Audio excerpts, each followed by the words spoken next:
Buenos días a todos y a todas. Si usted no me conoce, mi nombre es Manrique Salazar, soy el pastor de la Iglesia Familia de Fe y le doy la bienvenida a cada uno de ustedes a este servicio de adoración, de nuestro servicio de Navidad. Así que en la casa, allí, les mandamos también un abrazo de mi parte, de la iglesia completa. Dios sabe por qué ustedes están allí, no con nosotros, y les mandamos un cariño y un abrazo por medio de la tecnología que nos permite saludarnos. Les amamos, mis hermanos, allá en casa. Quiero pedirles, por favor, si pueden abrir sus Biblias en el Evangelio de Mateo. Y allí vamos a seguir la lectura de la semana anterior. En Mateo, en el capítulo 2.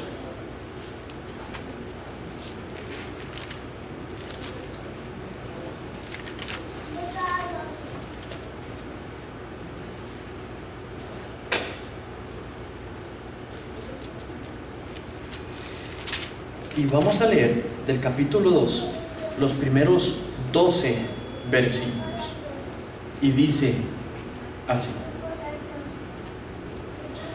Cuando Jesús nació en Belén de Judea, en días del rey Herodes, vinieron del oriente a Jerusalén unos magos, diciendo: ¿Dónde está el rey de los judíos que ha nacido?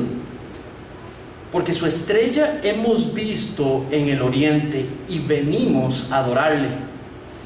Oyendo esto, el rey Herodes se turbó y toda Jerusalén junto con él.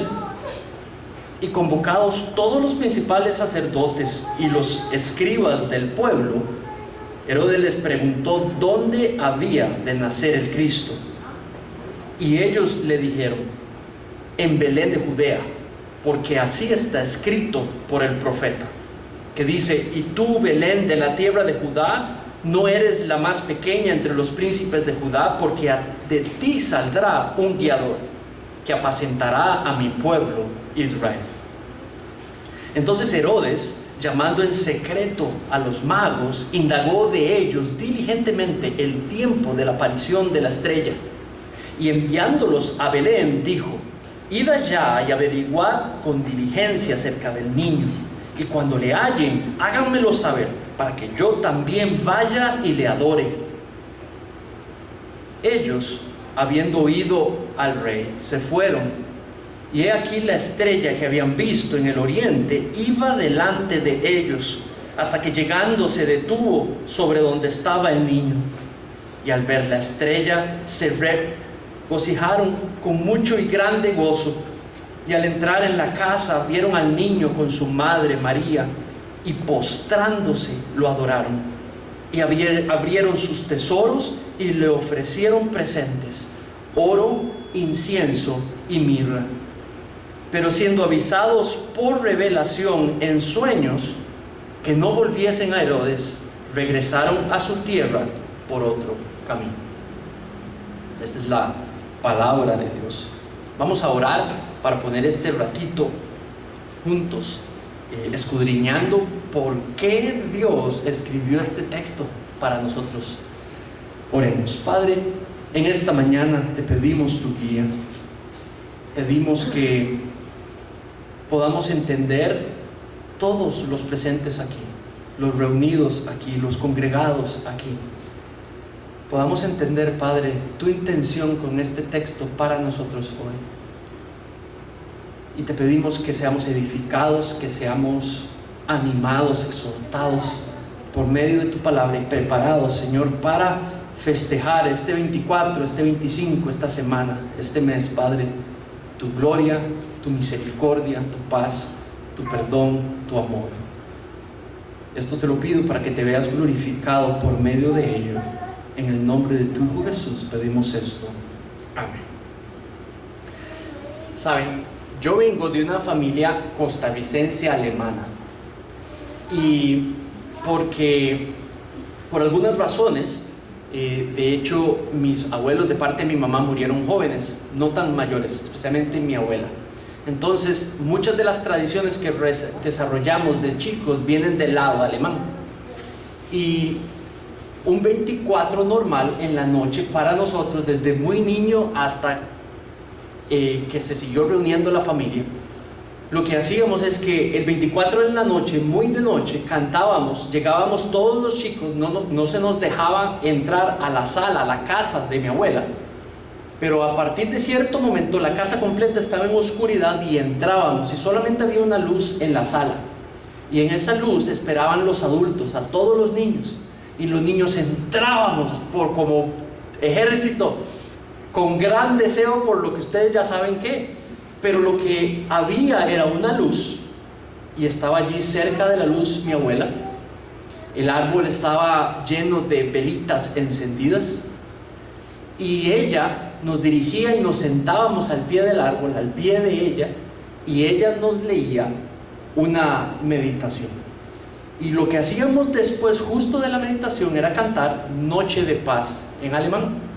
Toda la familia la cantaba. Era lo único que sabíamos de alemán, cantar Noche de Paz.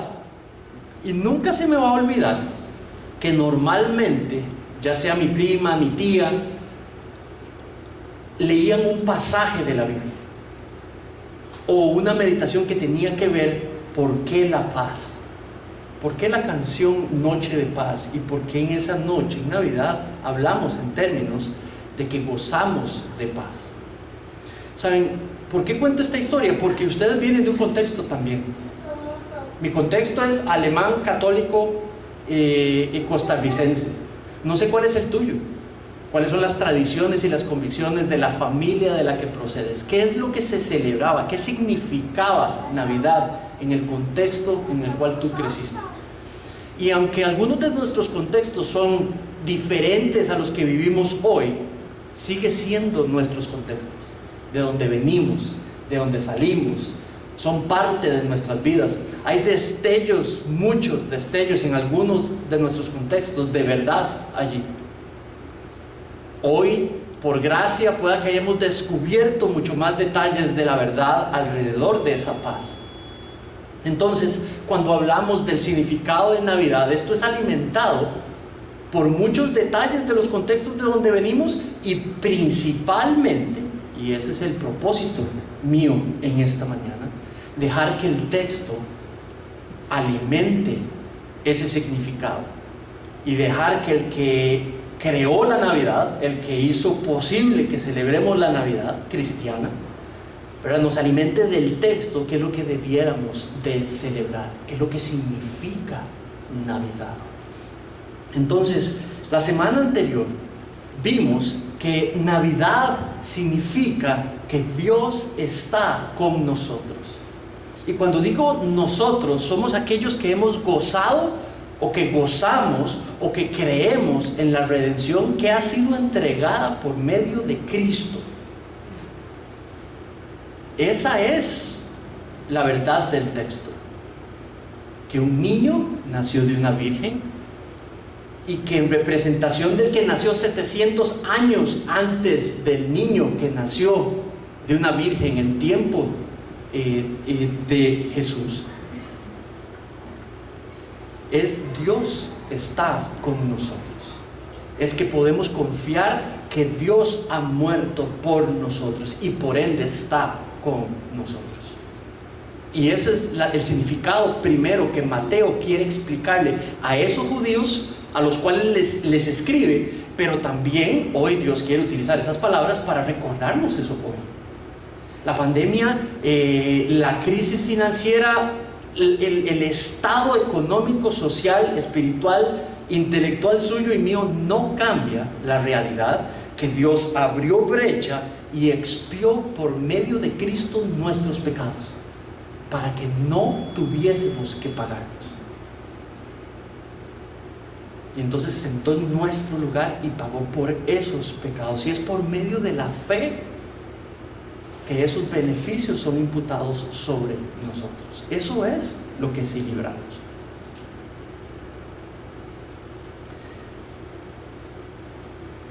Cuando vemos esta historia, lo primero que resalta son las palabras, las primeras palabras.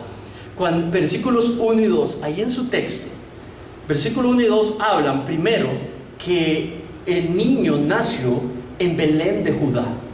Entonces esto es un nombre que es interesante, desde ya es importante saberlo, especialmente para los que están leyendo el texto por primera vez. Ellos son judíos, como lo expliqué la semana anterior, y un judío al pensar en Judea, en Belén de Judá, inmediatamente piensan en David. Hubieran pensado en David, en el rey David, porque era la ciudad de David, y era de la ciudad de David que saldría el Mesías. Entonces, lo primero que dice el versículo es de que nació en Belén de Judá. Entonces, acuérdense lo que vimos la semana anterior. José aceptó por fe obedecer a Dios y adoptar al niño de María y hacerlo suyo, su propio hijo. Y con eso lo insertó en el linaje real que tenía José. Entonces, siendo José hijo de David, ahora Jesús es hijo de David también, por adopción, linaje real. Entonces, ciudad de David, un hijo de David, por ende, el Mesías. Nace donde tendría que nacer, es descendiente de alguien que es descendiente de David, por ende, Belén de Judá. Lo segundo que es importante es porque Belén es la ciudad donde se espera que la esperanza de Israel, subyugada por Roma, pueda volver a nacer. Entonces esos judíos que están leyendo el evangelio a los cuales Mateo les escribió, realmente conectan todos los puntos. Ahora, para nosotros la historia es un poco más lejana, ¿verdad? Porque no fue escrita directamente para nosotros, una audiencia gentil. Pero sucede algo. En la escena irrumpen unos hombres, no nos dice cuántos, pero en la escena irrumpen unos hombres y dice que en tiempos de Herodes el Grande, del oriente vinieron unos magos. Ahora, quiero quedarme en la primera parte, Herodes el Grande. Este no es Herodes el Antipas, el que está reinando en tiempos de Jesús. Ese es el papá de Herodes el Grande. Este era un tipo cruel. Ahora, no tenía realmente derecho al trono de David, porque sus papás son idumeos, no son judíos, especialmente su padre. Lo que sucede es que cuando Roma subyuga a los judíos que quedaban, cuando los subyuga, toma a este tipo y lo pone como rey títere. Entonces, este es un tipo corrupto, es un tipo cruel, y lo que hace es aprovecharse completamente del pueblo judío. Entonces no es un hombre amado, ni respetado, ni honrado. Y lo que quiere hacer Mateo en estos momentos es colocar un contraste en dos tipos de rey. Y desde el puro inicio nos empieza a hablar sobre Herodes, un tipo de rey, y sobre Jesús, otro tipo de rey. Entonces, la narración, la historia está creada para generar este contraste. Compara a Cristo con Herodes el Grande. Compara a Cristo con cualquier líder, pero especialmente compáralo con el líder que está en poder en ese tiempo, en la historia, en el texto. Entonces, de nuevo, nos mete y nos dice que del oriente unos magos vienen donde Herodes y le hacen la pregunta: ¿dónde es que surgió una estrella? ¿Dónde es que tiene que nacer el Mesías? Entonces, cuando dice magos, algunas de sus versiones no dice esa palabra, pero en realidad la palabra que está en los textos en griego dice magos. Magos en realidad dice magoi, y la palabra es magos. Magos es, usted y yo ya tenemos como una calificación para esa palabra, pero en realidad es un título persa de muchísimo respeto. Si ustedes se van a Daniel, en el capítulo 3, si no me equivoco, cuando hablaba de la historia de Abed-Negó, Midrash, ¿se acuerdan? Dice que llamaron a los magos, y luego los describe como hombres letrados, educados, sabios, posiblemente alquimistas, y sí, algunos de ellos le jugaban a la magia, algunos de ellos, pero no era algo normal. Este también es un título que es completamente respetado y reconocido para los romanos y para los griegos en tiempos de Jesús. Entonces no es una palabra como que estamos pensando con un sombrero negro de copa y con una varita mágica, ¿verdad? No, el término es un título, y es un título de respeto. Ahora, no nos dice que son tres, no nos dice que vienen en camellos, no nos dice que hacen trucos de magia, no nos dice varias cosas que tal vez nuestra tradición nos ha hecho creer o ha interpretado que posiblemente eran. En el texto no dice nada que eran reyes, el texto no dice que eran uno blanquito y uno un poco más oscurito, ¿verdad? No dice nada de eso. Lo que quiere decir Mateo, lo único que le interesa decir a Mateo es lo que dice el versículo 2. Vienen del oriente, vienen a hacer una pregunta, vieron salir una estrella y vienen a servirle al que ellos entienden va a ser el rey de los judíos. Entonces, lo que está diciendo sobre el carácter en la historia de estos personajes es que vienen a servirle, vienen a adorarle. Es lo que le interesa a Mateo dejar claro. Le interesa decir que vienen del oriente, eso quiere decir que no son judíos, entonces son extranjeros. En Mateo, esto es Mateo 2. En Mateo 28, al final de toda la composición del libro, va a llegar a decir que Cristo le pidió a la iglesia que fuesen a ser discípulos de todas las naciones. Entonces estos son hombres en representación de todas las naciones a venir a reconocer al pueblo primero que es su mismo pueblo. Entonces estos hombres lo que representan son extranjeros, no gente de la casa, que vienen a reconocer al niño Jesús como rey y a honrarle primero que los mismos judíos. Entonces la historia se empieza a construir. Las personas reconocen esto porque van a seguir leyendo el Evangelio. Ahora, después, dicho sobre la estrella no dice allí en la primera vez que menciona la estrella que los viene guiando. No, es en la segunda parte de esta sección que dice que los empieza a guiar hasta la casa. Al principio lo que dice es que surgió una estrella. Entonces, eso es completamente normal para las personas de aquellos tiempos escuchar eso. ¿Por qué? Porque una de las cosas que hacían los magos ese título respetable era observar las estrellas. Un montón de personas observaban las estrellas, inclusive hoy para cartografía, para distintas áreas, las estrellas son estudiadas, no necesariamente tienen que ver con aspectos de magia o negra o aspectos oscuros. En realidad sí se estudian las posiciones de las estrellas. Tenemos registros de, por ejemplo, de la dinastía china, más o menos en tiempos de Herodes, estudiando eventos que posiblemente se vieron en este tiempo específico. Entonces, una estrella en tiempos de los persas significaba normalmente, lo correlacionaban cuando de pronto una estrella que no habían visto, no se había estudiado antes y de pronto la ven aparecer, entonces lo correlacionaban con el surgimiento de un gran líder, con el nacimiento de un nuevo rey. Entonces los persas lo hubieran entendido así, los romanos lo hubieran entendido así, los griegos lo hubieran entendido así. Entonces estos señores, de donde quiera que viniesen, vieron de nuevo una estrella que no había aparecido normalmente. No quiere decir que se inventó la estrella, solamente de pronto la notan, y para ellos significa que Dios va a levantar un nuevo rey. ¿Quién era el rey en ese tiempo? Para esos extranjeros, el emperador romano. Pero también esos extranjeros tienen conocimiento del pueblo de Dios, de Israel, y lo conectan con un nuevo rey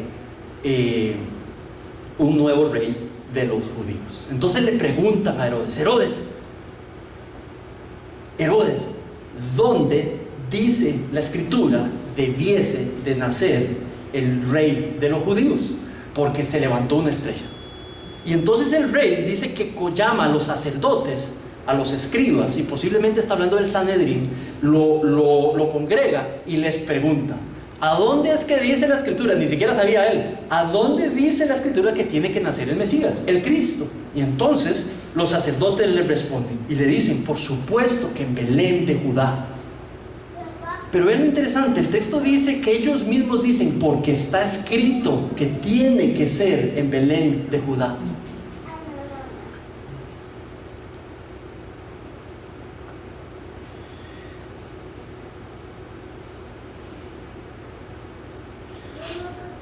De pronto viene la tensión. Se acerca Herodes y le dice: ¡Hey! Claro, vayan a buscarlo. Yo quiero adorarlo también. Un hombre de enorme poder, un hombre claramente cruel, un hombre que realmente observamos los textos, lo que describen de cómo es su moral, y les dice: yo lo quiero adorar también. ¿Saben? Ese es posiblemente su deseo de saber dónde está el niño. Es definitivamente la base para poder hacer lo que hace en versículo 16. Y es que todo niño menor de 2 años los manda a asesinar. Masacra de todo su pueblo niños menores de 2 años. Y esa es posiblemente la razón por la cual él quiere preguntar. Mateo sabe lo que hizo. Mateo sabe que las personas que están leyendo el texto saben lo que hizo. Y Mateo, de pronto, donde le cuentan que hizo esa pregunta, inmediatamente lo conecta con la razón para poder, la justificación de poder desear querer dónde estaba el niño. Entonces la crisis entra en esa tensión en la historia y luego baja. En versículo 9 y 10 habla que los extranjeros decidieron retirarse. Entonces se retiran, salen de la escena y van en pos del niño. Ahora ahí sí describe que la estrella empieza a colocarse frente a ellos y se empieza a mover. Saben, en la historia de los últimos 2000 años muchos astrólogos han tratado de estudiar cómo es eso posible. Cómo es que se levanta una estrella, cómo es que de pronto aparece una estrella y cómo es que puede de alguna manera generar movimiento. Entonces han habido algunas conjeturas bastante interesantes. Algunos han hablado, por ejemplo, de un cometa, que un cometa pudo haber sido un destello que durante varios días, inclusive meses, se pudo haber trasladado y ellos siendo guiados por un cometa. Hay registros de chinos también, de que por ejemplo el cometa Halley estuvo presente, lo pudieron observar en las mismas posiciones y en los mismos tiempos, posiblemente hasta el IV siglo después de Cristo. Entonces no puede ser el cometa Halley, pero hablan de una posibilidad que podría ser un cometa. Otros astrólogos hablan de una conjunción entre 2 planetas que en algún momento desde un punto de la Tierra se pudo haber visto y generado un destello que pudo haber sido. Y hablan de Júpiter junto con Saturno, junto con una conjunción una estelación que se llama Piscis. Hay registros de antiguos estudiando los 2 planetas, estudiando esa conjunción, y se ha dicho que posiblemente eso fue lo que posiblemente vieron. La tercera es una nova, y eso es una estrella que se implota, digamos, que desaparece. Puede durar hasta 30 días el destello de esa luz. Cualquier conjetura de estas es no más una conjetura. A Mateo no le interesa describirnos detalles como esos, porque no son importantes. Lo que haya sido esas conjeturas son muy difíciles de explicar, como explica después el movimiento de la estrella. Se levanta, los guía y dice que se aposenta encima de la casa y les dice exactamente dónde está el niño. Eso, mis hermanos, yo no creo que sea una nova, no creo que sea un planeta, no creo que sea nada. Eso es un milagro. Eso es algo completamente sobrenatural. Cualquier cosita que digamos para tratar de explicar eso es una simple conjetura. Ahora, lo que le interesa a Mateo que sí entendamos, lo que a Mateo le interesa que entendamos es que Dios intervino. Dios intervino, tal y como intervino con el ángel enviando, lo leímos el domingo anterior, diciéndole a José: calma, no la abandones, más bien adopta al niño y ponle por nombre Jesús. Aquí interviene y guía de manera sobrenatural, es lo que el texto dice, y los guía hasta la casa del niño. Una vez estando en la casa del niño, allí lo que dice es que vieron al niño en la casa y su madre María y dice que se postraron y le adoraron. No dice pesebre, dice casa. Esta es una historia que no es la misma de Lucas cuando explica el pesebre. La palabra pesebre es estrictamente comedero. Lo colocaron en el comedero, dice Lucas. Entonces, en el lugar donde estaban los animales, porque no había campo en el mesón, en el resto de la casa. Entonces lo colocaron donde estaban los animales y lo pusieron en el lugar mejor posible, que estuviera cómodo, y es un pesebre.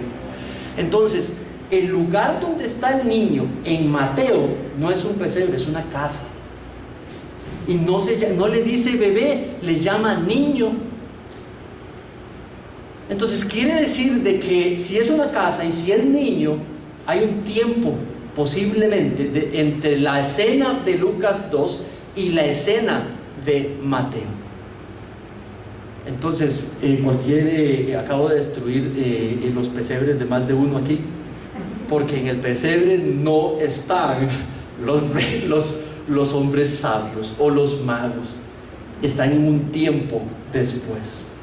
Entonces esto es bueno, porque necesitamos concentrarnos con lo que le interesa a Mateo, los detalles. Y los detalles para Mateo, lo importante es casa, niño, madre, se arrodillaron y adoraron. Estos son siervos reales, estos son servidores reales posiblemente. ¿Por qué? Por los regalos que traen. Los regalos que traen son dignos de un rey.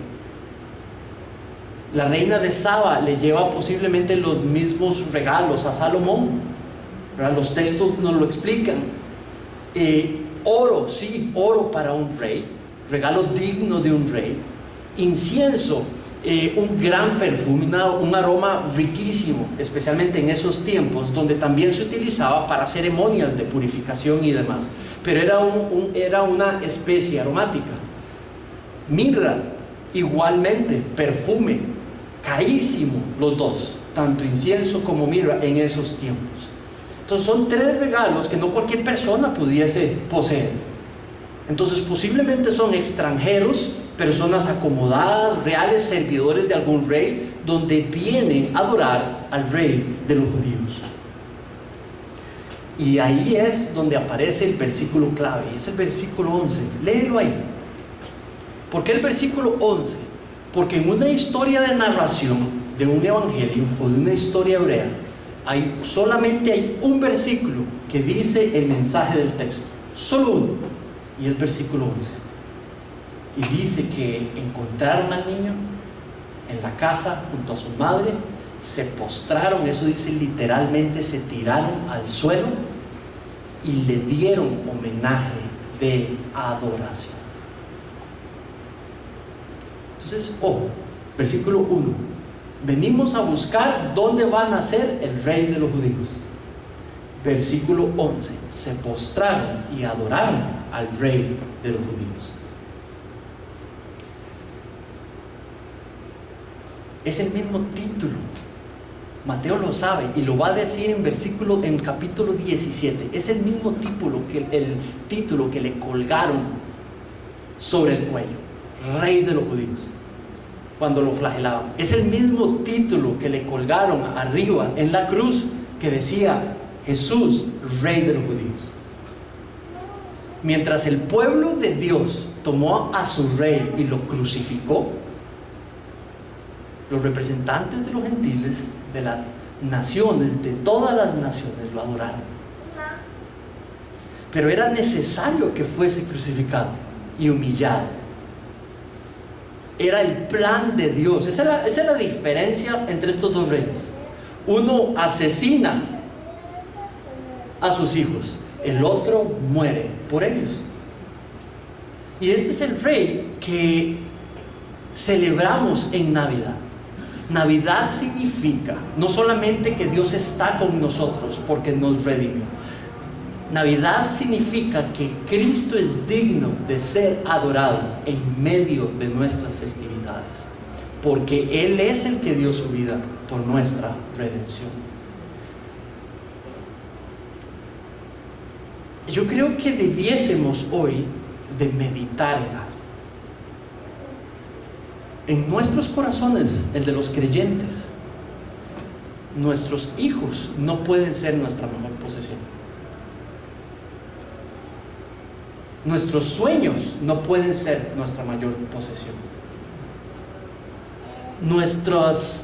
La provisión completa de Dios que gozamos hoy, si es salud, dinero, familia, unidad, poder celebrar ahora el 24 o el 25, esa no es nuestra mayor posesión.